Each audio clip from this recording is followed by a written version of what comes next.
Liam est un employé de bureau dont la vie frôle le pathétique. Il travaille dur et tard dans son entreprise, qui l'épuise. Heureusement, il a une famille sur laquelle rentrer. Grâce à elle, il parvient à supporter son travail, malgré les insultes constantes de son patron et les moqueries ouvertes de ses subordonnés. Un jour, une étudiante de 3e année lui envoie un SMS à propos d'une figurine mecha et l'incite à l'acheter. Liam est un passionné d'anime depuis toujours. Il se rend donc à l'adresse indiquée par son étudiante, mais y trouve sa femme en rendez-vous avec un autre homme. Il est abasourdi, car sa femme était censée emmener leur fille à son cours d'escrime. Le soir même, à son retour, Liam demande à sa femme et à sa fille comment s'est passée leur journée. Elle lui raconte qu'il y avait un tournoi d'escrime et que leur fille a gagné tous ses combats. Liam décide de les croire et d'ignorer qu'il a clairement vu sa femme plus tôt dans la journée. Mais cette pensée le hante. Le lendemain, il retourne donc au même endroit. Cette fois, non seulement sa femme, mais aussi sa fille sont présentes et elle appelle cet inconnu « papa ». Liam est complètement bouleversé et incapable de se concentrer sur son travail. Son patron arrive alors et l'insulte sans raison. C'est à ce moment-là qu'il reçoit un appel de sa femme. Leur fille a eu un accident. Ils se précipitent à l'hôpital. Le médecin leur annonce que leur fille a besoin d'une transfusion sanguine, mais le groupe sanguin de Liam est incompatible. Pendant que sa femme part donner son sang, Liam fait des recherches sur les groupes sanguins et découvre que celui de sa fille ne correspond à aucun tableau. Il est désormais certain de ne pas être le père. De retour à la maison, il confronte sa femme. Au lieu d'admettre son infidélité, elle lui reproche tout. Elle prétend qu'il travaille sans cesse et n'a jamais de temps pour sa famille. De plus, malgré son travail acharné, il n'a même pas d'argent. Cette garce lui lance qu'il n'est même pas un membre de la famille et qu'elle est la seule à avoir élevé leur fille. Elle annonce alors qu'elle va quitter la maison avec sa fille et Liam, furieux, entre dans une colère noire. Il tente de retenir sa fille, mais celle-ci lui confie préférer son autre père. Liam est anéanti. Le lendemain, en arrivant au bureau, son patron lui montre une transaction de 50 millions de yens effectuée depuis son ordinateur. Liam affirme n'avoir jamais fait un tel virement, mais se souvient soudain avoir laissé son ordinateur déverrouillé par inadvertance alors que sa fille était à l'hôpital. Cependant, personne au bureau ne le croit et on l'accuse de vol. Il est licencié et sa femme a un prétexte pour demander le divorce. Mais cette femme continue d'exiger une pension alimentaire. Son entreprise ne porte pas plainte, mais l'oblige à rembourser la somme en plusieurs fois. Liam doit alors travailler comme ouvrier du bâtiment pour subvenir à ses besoins. Malheureusement, la situation ne s'améliore pas et son patron le réprimande sans cesse. Sa vie bascule et il sombre dans la dépression, n'ayant plus aucune raison de vivre. Même son enthousiasme pour les figurines et les jouets mécas s'estompe, mais il reste persuadé que tout finira par s'arranger s'il persévère dans ses efforts. Sa fille lui manque, même s'il sait qu'elle n'est pas la sienne, et il espère la rencontrer un jour. Mais voilà qu'il apprend qu'il est gravement malade. Sans assurance ni argent pour se faire soigner,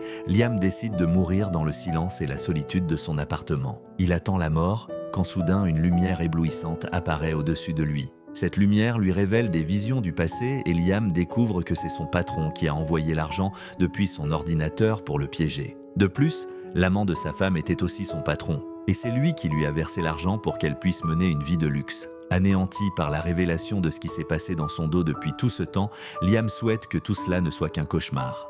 Mais une voix lui confirme que c'est la réalité. Soudain, un homme élégant, se présentant comme le guide, surgit de la lumière et confie à Liam avoir mené une vie misérable et pénible malgré sa bonté. Il lui demande s'il peut pardonner à ceux qui l'ont fait souffrir ainsi, et Liam, furieux, jure de se venger. Le guide, ravi de sa colère, la trouve délicieuse. Il explique ensuite à Liam qu'il s'est intéressé à lui parce qu'il est bon. Mais Liam rétorque qu'il se fiche éperdument d'être bon désormais. Il regrette d'avoir été exploité à cause de sa gentillesse et jure que s'il a une autre chance, il ne vivra que pour lui-même. Il promet même de devenir un méchant qui écrasera tout le monde. L'homme lui dit alors qu'il a exactement ce qu'il lui faut. Il sort des photos d'une valise et explique à Liam qu'il était là pour l'envoyer dans un autre monde et qu'il peut choisir sa destination. Parmi les options, un monde de magie et de super-pouvoirs, le Japon des samouraïs, le Far West et même la préhistoire. Liam a du mal à réaliser que c'est réel, car ce genre de choses n'arrive que dans les animés.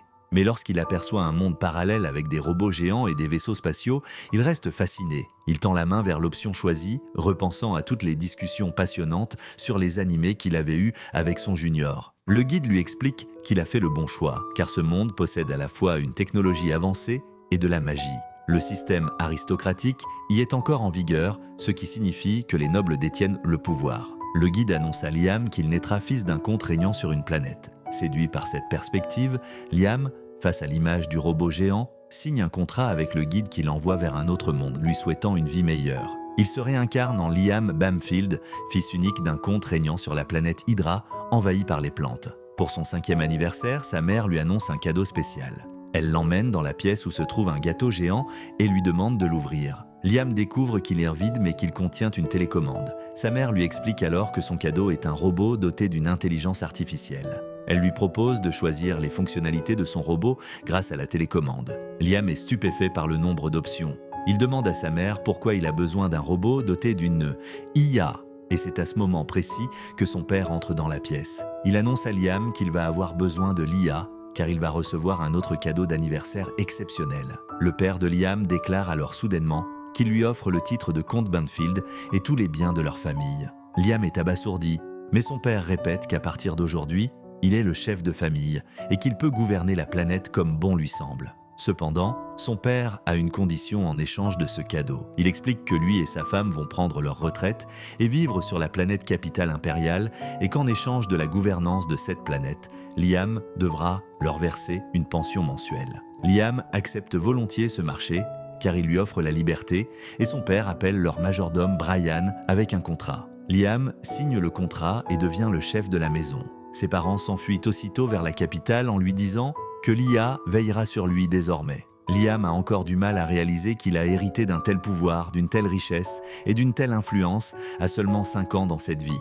Il jure que cette fois, il deviendra un méchant qui opprimera les autres et s'amusera à sa guise. Il pense au guide pour cela, ignorant que celui-ci n'a jamais eu l'intention de l'aider.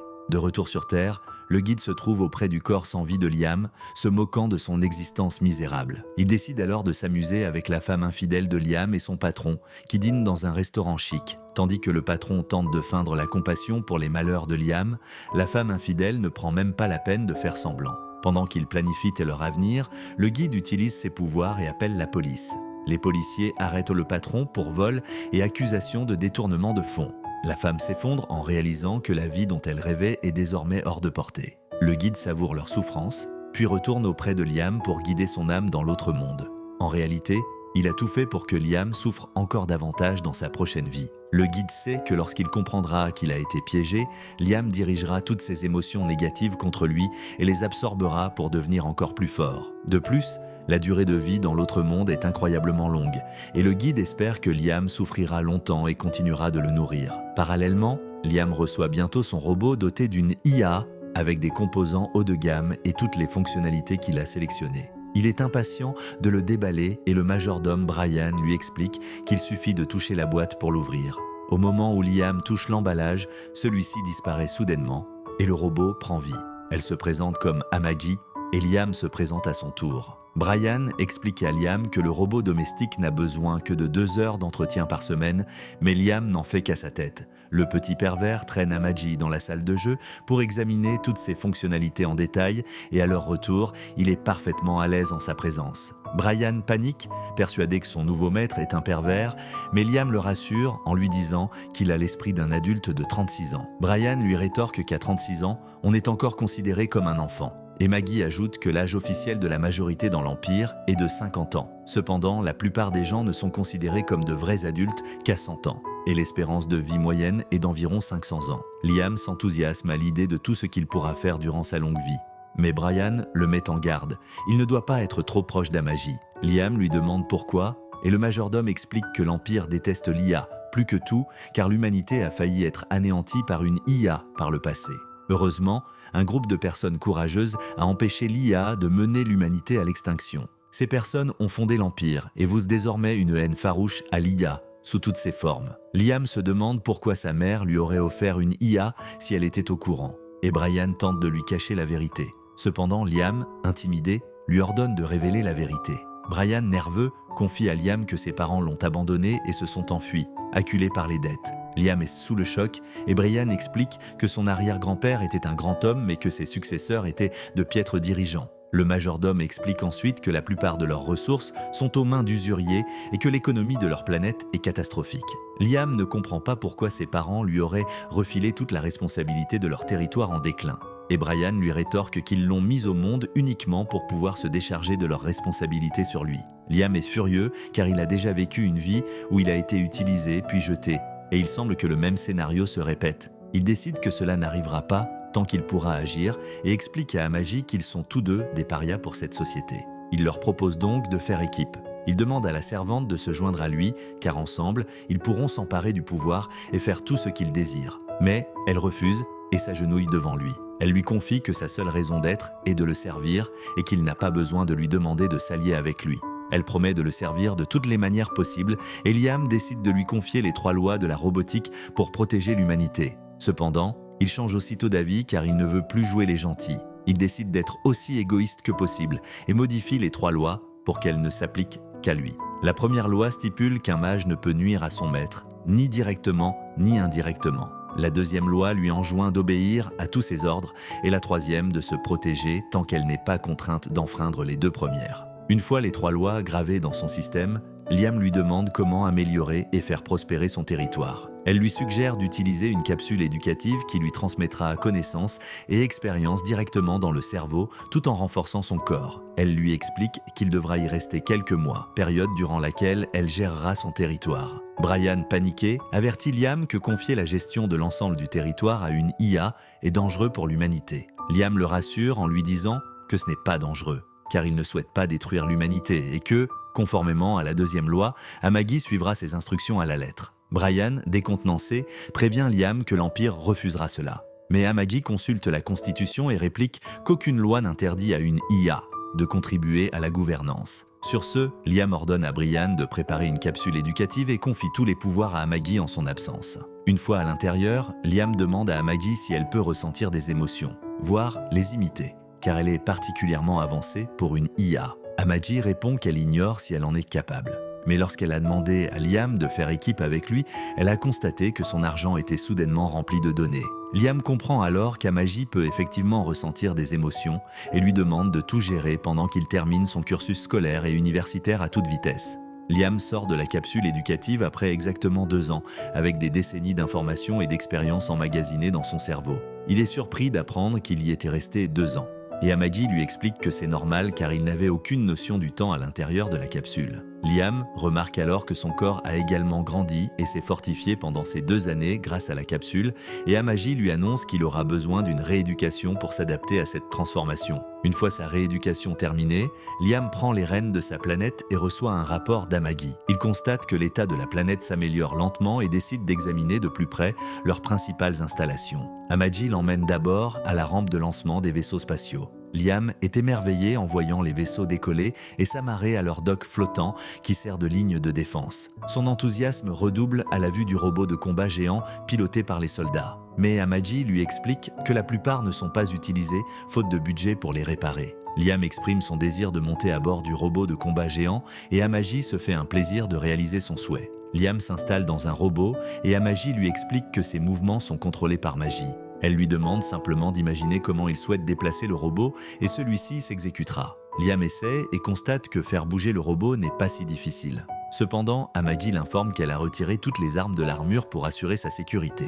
Liam confie qu'il rêve d'affronter quelqu'un aux commandes du robot et un mage fait venir le capitaine de leur troupe. Liam fonce sur le robot du capitaine et le met à terre, mais il comprend vite que ce dernier plaisante. Il lui ordonne de se battre sérieusement et l'homme obéit. Liam charge à nouveau, mais cette fois, le capitaine désarme son robot et le projette violemment au sol. Liam est surpris par la différence entre eux et Amagi lui explique que grâce à son expérience, le capitaine visualise bien mieux les mouvements de son robot qu'un parfait débutant. Liam réalise alors sa faiblesse et décide de s'entraîner pour devenir plus fort. Il ordonne à Brian de lui trouver le meilleur professeur d'arts martiaux des environs, mais le majordome lui rétorque qu'en tant que souverain, il n'a pas besoin de se battre. Liam refuse son conseil car il a été opprimé par des personnes puissantes dans sa vie antérieure et cette fois, il veut surpasser tous les autres. Peu après, un samouraï nommé Yasushi arrive aux abords du château pour devenir le maître de Liam. Immédiatement subjugué par Musashi Mihawk, Liam le considère comme un grand artiste martial. Il se dit impatient d'apprendre auprès de l'un des meilleurs maîtres d'arts martiaux au monde et Yasushi se lance dans des considérations philosophiques sur ses efforts pour faire de son style le meilleur de tout l'Empire. Un processus sans fin selon lui. Liam est désormais encore plus sous le charme. Quand Amagi tente de le prévenir que Yasu a l'air louche, il ignore son avertissement, affirmant qu'être un peu louche est la preuve qu'il est un grand épéiste. Il est certain que Yasu est uniquement concentré sur le fait de devenir plus fort. ce qui le rend détaché du monde, mais Amaji lui dit de le mettre à l'épreuve. Liam accepte et demande à Yasu de faire une démonstration de ses compétences. Il l'emmène donc à proximité où des troncs d'arbres sont dressés verticalement. Yasu explique qu'il va lui montrer la technique secrète de son style d'arts martiaux, mais qu'il ne pourra la lui montrer qu'une seule fois et qu'il devra la mémoriser immédiatement. Liam demande à Amaji de tout filmer, puis Yasu prend sa position.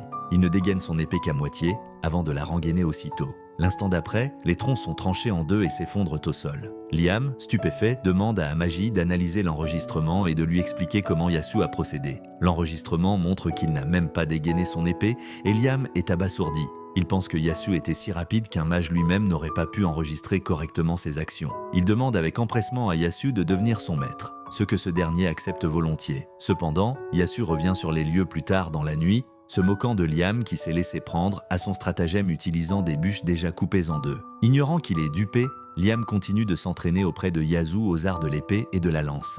Il perfectionne sans cesse les bases au fil des ans, mais ne parvient jamais à maîtriser le secret que, selon lui, Yasu possède. Un soir, après 3 ans d'entraînement intensif, Liam tente de couper une bûche d'un coup aérien, mais évidemment, rien ne se passe. Il se demande comment apprendre la technique secrète, car il a besoin d'un coup final à la hauteur de sa force. Ce soir-là, alors que Yasu est absorbé par sa lecture de manga dans sa chambre, Liam frappe à sa porte. Liam lui demande de lui enseigner la technique secrète, mais Yasu lui annonce qu'il ne peut plus être son élève. Liam est sous le choc et la posture de son bretteur lui rappelle que lors de leur première rencontre, il lui avait clairement dit qu'il ne lui montrerait la technique secrète qu'une seule fois. Yasu explique que c'est de sa faute s'il ne l'a pas apprise sur le champ et que, par conséquent, il ne mérite plus d'être son élève. Paniqué, Liam supplie Yasu de le pardonner, promettant de ne plus l'embêter avec ça. Yasu fait semblant de le pardonner. Une fois Liam parti, il se met à manger des chips et enferme le garçon pour avoir cru à l'existence d'une telle technique. Soudain, Liam rouvre la porte, expliquant qu'il souhaite augmenter un peu ses frais mensuels pour s'excuser comme il se doit. Yasu n'a aucune raison de refuser plus d'argent et se met à danser et à s'extasier car c'est le travail le plus facile qu'il ait jamais eu. Mais Liam réapparaît annonçant qu'il souhaite prendre un jour de congé car il a une affaire urgente le lendemain. Le jour suivant, Liam reçoit d'Amaji un rapport sur l'économie de sa planète. Elle lui explique qu'ils sont toujours lourdement endettés, mais qu'ils se redressent progressivement. Liam est ravi de cette nouvelle. Il félicite Amagi, mais elle lui répond qu'elle ne mérite pas ses éloges car elle n'a pas atteint ses objectifs. Elle lui montre que les progrès sont très lents dans certains secteurs, comme l'éducation et le développement des ressources humaines, malgré des investissements importants. Dès que Liam prend connaissance des détails, il comprend le problème et convoque immédiatement le responsable du département. Un imbécile laid et transpirant arrive peu après et Liam passe immédiatement aux choses sérieuses. Il demande à l'homme pourquoi il a détourné des fonds publics, car il existe des preuves qu'il a mis de l'argent dans sa poche. L'homme prend Liam pour un gamin naïf et tente de lui expliquer que son métier est plein d'imprévus et qu'il faut de l'argent pour les régler. Liam se met à l'examiner de plus près et en vient presque à admirer sa corruption, pensant pouvoir obtenir des tuyaux. Soudain, Amagi lui montre un article de presse relatant un scandale de corruption. L'homme avoue à Liam que ce n'est pas lui, mais son subordonné qui a provoqué le scandale et qu'il a été exécuté. Amagi étudie d'autres articles et rapports et constate que les preuves de la culpabilité du subordonné sont insuffisantes et que, même après son exécution, l'argent n'a pas été récupéré. Liam se souvient alors d'avoir été piégé par son patron et de son passé. Il est persuadé que cet imbécile a fait la même chose. Fou de rage, il confronte l'homme et lui demande s'il a piégé et tué son subordonné. L'individu tente de nier son innocence, mais alors que Liam s'approche, l'épée à la main, il prétend avoir simplement fait le nécessaire pour le bon fonctionnement de l'économie. Cependant, voyant que cela ne suffit pas à calmer Liam, l'homme tente de l'intimider, affirmant qu'il profite de ce luxe parce que des gens comme lui travaillent dur pour faire tourner le pays. Liam ne lui laisse pas le temps de finir sa phrase et l'envoie dans l'au-delà d'un seul coup d'épée. Il déclare à l'imbécile que lui seul a le droit d'abuser de son pouvoir et d'opprimer son peuple. Il hurle que personne n'a le droit de toucher à son peuple ni à son argent et qu'il tuera quiconque tentera de s'emparer de ce qui lui appartient. Liam ordonne alors à Amagi de mener une enquête approfondie et d'exécuter tous les fonctionnaires corrompus, mais elle lui demande d'abord de se calmer. Liam réalise soudain qu'il vient de tuer quelqu'un, mais Amagi l'aide à lâcher l'épée. Elle lui explique ensuite qu'exécuter ou renvoyer tous les fonctionnaires corrompus serait très préjudiciable à leur planète, car presque tout le monde est corrompu et qu'elle ne peut pas tout gérer seule. Elle suggère à Liam d'acheter une trentaine de domestiques IA supplémentaires, spécialisés dans l'administration et les tâches connexes, et précise que peu importe qu'il s'agisse de modèles moins performants. Liam lui ordonne de le faire et d'exécuter également les officiers corrompus. Mais Amagi craint que cela ne nuise à son image. Liam lui répond qu'il se fiche de son image car il n'a besoin de personne qui lui désobéit. Peu après, Liam décide de mettre à l'épreuve ses 3 années d'entraînement en affrontant à nouveau le capitaine au combat. Cependant, avant qu'il ne puisse prendre les commandes d'un robot de combat, Yasu arrive et lui explique qu'il serait inutile de piloter un robot de série facile à contrôler. Il affirme que si Liam veut atteindre le sommet, il doit emprunter la voie la plus difficile et tenter de piloter un robot que peu de gens sont capables de maîtriser. Liam trouve les propos de Yasu sensés et se tourne vers le capitaine qui lui propose d'utiliser le robot de combat personnel de son arrière-grand-père, un appareil vieux de 3 générations. En réalité, Yasu tente délibérément de pousser Liam à utiliser le robot de son arrière-grand-père. Plus tôt dans la journée, il fouillait l'entrepôt à la recherche d'un objet de valeur car Liam apprenait trop vite et craignait de ne plus avoir rien à lui apprendre, ce qui signifierait la fin de sa meilleure mission. Il ne trouva rien de précieux dans l'entrepôt jusqu'à ce qu'il tombe sur une vieille unité méca qui semblait hors d'usage, même après réparation. Il pressentait néanmoins pouvoir en revendre les pièces détachées à prix d'or. Liam tombe dans le piège et ordonne à Brian de réparer le vieux Mechanite. Brian lui explique que l'appareil est trop vieux et inutilisable et qu'il devrait utiliser un modèle de série pour apprendre les bases. Mais Liam refuse, affirmant que son maître lui a dit que les pilotes les plus expérimentés peuvent y piloter même les mechas les plus difficiles. Brian reste sans voix et suggère simplement à Liam d'arrêter de perdre son temps à s'entraîner car il est déjà trop fort. Liam refuse également cette suggestion, expliquant qu'il s'entraîne pour maîtriser la technique ultime que Yasu lui a montrée. Pendant ce temps, Amagi part inspecter le vieux mecha sur ordre de Liam. Elle se méfie totalement de Yasu, mais elle ne peut désobéir à son maître et espère que le vieux mecha le protégera. Quelques jours plus tard, une ingénieure nommée Mia arrive sur la planète pour réparer le mecha. Elle se présente comme ingénieure de la 7e usine d'armement impérial et Liam se présente à son tour. Mia fixe soudainement Amagi du regard et Liam se met sur la défensive, lui demandant si elle a un problème avec sa création. Cependant, Mia est en réalité intéressée par Amagi car elle n'a jamais vu un robot IA sur mesure aussi coûteux. Elle tente de l'examiner en détail, mais Liam l'arrête et lui dit de se concentrer sur sa mission. Il l'emmène ensuite à l'ancien mecha et Mia lui dit aussitôt de laisser tomber et d'acheter quelque chose de neuf. Liam insiste pour réparer l'ancien appareil et Mia lui explique que ce modèle n'est plus fabriqué depuis longtemps et que les pièces détachées seront donc rares et chères. Liam lui dit de remplacer les pièces introuvables par des pièces modernes, mais il veut qu'elle conserve le mode manuel. Il lui dit que le prix lui importe peu et Mia est ravie de l'entendre. Liam lui confie également qu'il souhaite un coup final comme un coup de poing fusée.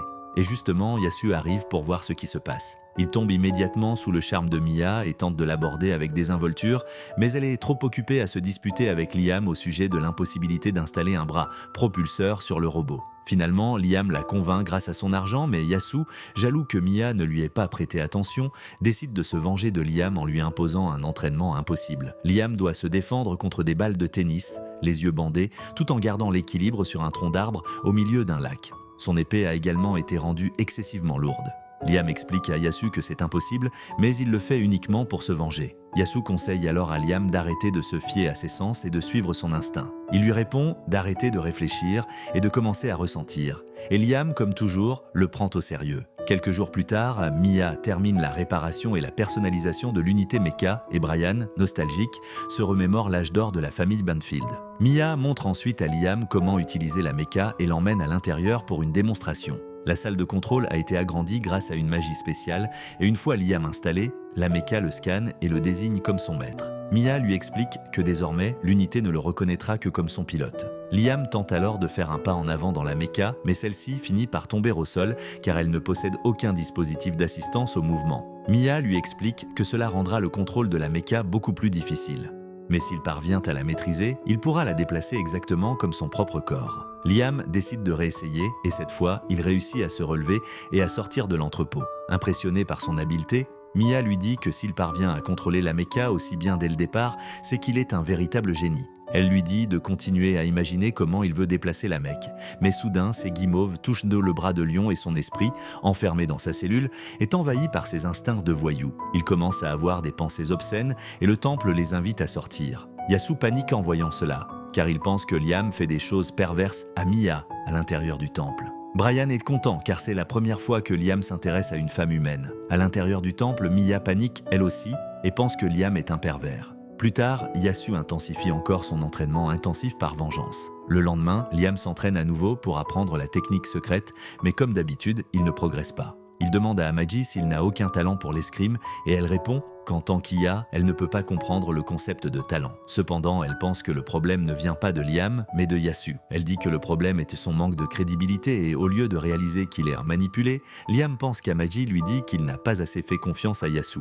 Amagi lui dit qu'elle voulait dire autre chose, mais Liam a déjà compris ce qui lui manque. Il explique que Yasu ne peut physiquement pas couper les bûches hors de portée de son épée, mais que ce monde existe aussi en magie. Il est convaincu que la magie est la seule explication à l'utilisation de son attaque ultime. Liam suggère que s'il concentre sa magie sur son épée et s'imagine la brandir comme un coup d'épée volant, il pourrait lui aussi maîtriser cette attaque ultime. Il se met aussitôt à s'entraîner avec ce principe en tête et les années passent à s'exercer à lancer un coup magique vers sa cible. Un jour, il parvient à dépasser ses limites. Le lendemain, Liam invite Yasu à constater ses progrès. Il utilise alors sa technique spéciale pour lancer un coup magique et fend une bûche en deux.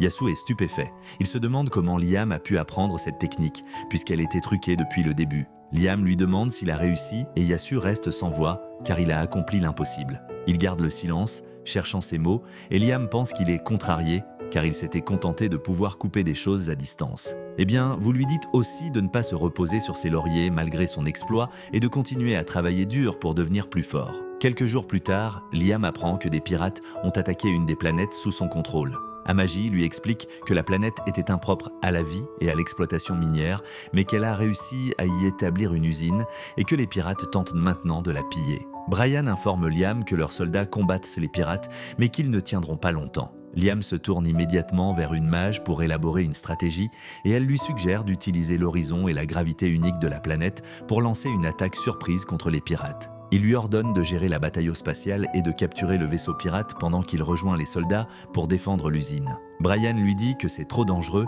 mais Liam n'en tient pas compte et monte dans son Mecha Knight. Amagi le propulse vers la planète et Liam utilise les nuages pour se dissimuler et lancer des attaques sournoises contre les pirates. La panique s'empare des pirates lorsque le mecha de Liam se met à les traquer et que certains l'attaquent par derrière. Mais grâce à l'entraînement intensif de Yasu, Liam a développé le système d'observation et il neutralise facilement les pirates. Il utilise ce système pour repérer les ennemis cachés derrière les nuages et les abat avec une autre arme. Les pirates, de plus en plus inquiets, décident de battre en retraite, mais Liam utilise alors son attaque volante, tranchant des dizaines de leurs mechas d'un seul coup. Stupéfaits, les pirates n'ont jamais vu une arme capable d'atteindre une telle distance et battent immédiatement en retraite. Liam décide de leur faire goûter à son coup de poing fusée spéciale, mais rien ne se passe lorsqu'il donne l'ordre. Il se demande si Mia a oublié d'installer cette fonction dans son mecha, quand soudain un cercle magique apparaît à côté de lui et un bras fusée géant en jaillit, frappant les pirates en fuite et provoquant une énorme explosion. Liam est furieux car ce n'est pas ce qu'il voulait, mais Mia lui explique que c'était le seul moyen de rendre le coup de poing fusée fonctionnel. À ce moment précis, Amagi contacte Liam et lui annonce qu'elle n'a pu capturer que 10% des navires pirates. 30% d'entre eux ont été détruits et les 60% restants ont réussi à s'échapper. Liam considère cela comme une victoire et félicite Amagi pour son excellent travail. Peu après, la nouvelle de la défaite de ses troupes parvient au capitaine pirate.